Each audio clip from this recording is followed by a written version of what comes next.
real! My first vlog! I am here in Moscow and I thought it would be a great idea to take you with me to the city center later if the weather gets better. Let me just finish skating. A few moments later. So the best time to go sightseeing around Moscow is during summertime when the city comes to life. So let's go! The most common form of transportation is the Moscow Metro. The system is color-coded and currently runs through 250 stations. Each station has a different look to it, different architecture, and is even considered an important tourist attraction. We're just gonna be sitting here. You know, my favorite professor of all time, Jordan Pearson, it just reminds me. It's hard to get past it. It's quite interesting. Everybody's here. We have like a curve. Moscow is one of the greenest cities in the world with plenty of parks and gardens for Russians to enjoy during the long summer days. While some families go abroad or to their dachas, others spend time in a red square to enjoy a good old-fashioned summer day stroll. Look at that. That is so cool.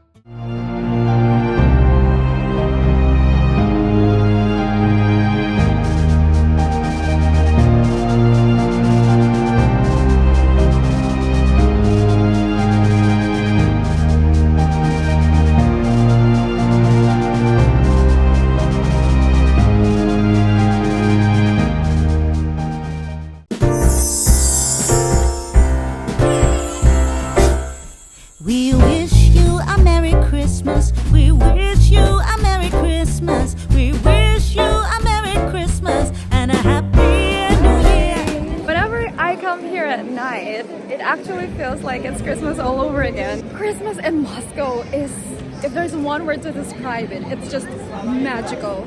It's magical. You see, the GUM here and the Kremlin, they transform into this massive gingerbread houses that lit up.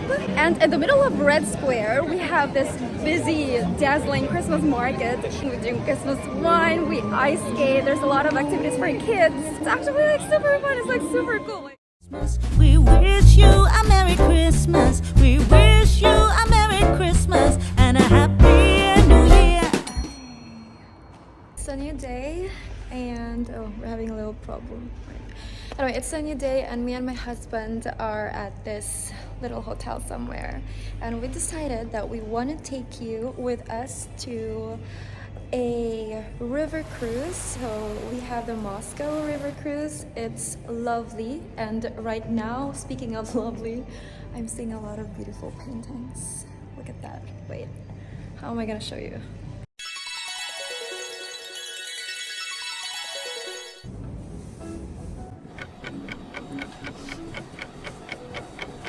We cannot be absolutely late for this one because boat's not going to wait.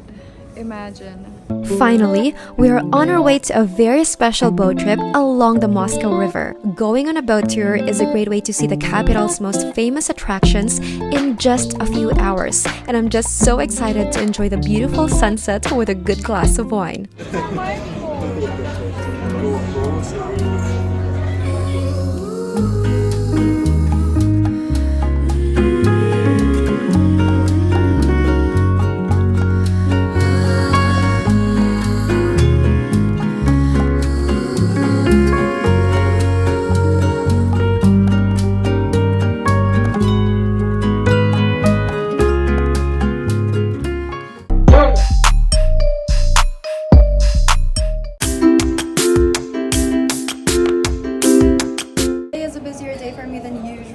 I have a lot of errands to make and I'm hoping to get everything done by the end of the day. Right now, I'm at this beautiful cafe. I'm just gonna prepare some documents and I'm heading straight to the embassy. I also have 2 types of Russian visas that are in process right now, so my plate is full.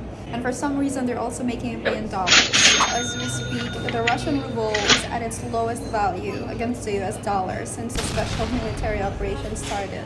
Yikes! When you're a foreigner living here in Russia, there are some things that you have to remember. Don't ever lose your migration card and always keep your registration updated. Otherwise, you're gonna get into some serious trouble. And if you can, sign with a legitimate agency to help you navigate through the system because there's a lot that you need to be aware of. Seriously.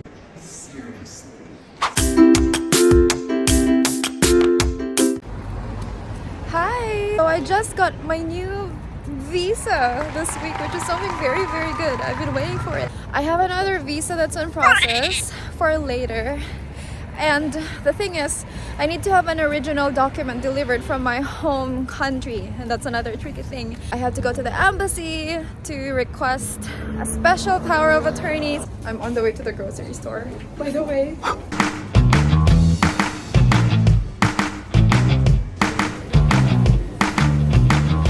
In a way, it's interesting for me because given all the sanctions, you have to find a way to go around things. Right now, there are no direct couriers, no direct flights, no direct ways of sending money. So you have to find people who will carry your documents for you. I know some people who have to go through multiple layovers. For example, from Russia going to Canada. For a time, I also have to pay through Binance cryptocurrencies, B2P, but that's only up until this week because I think they implemented something that's so heavy.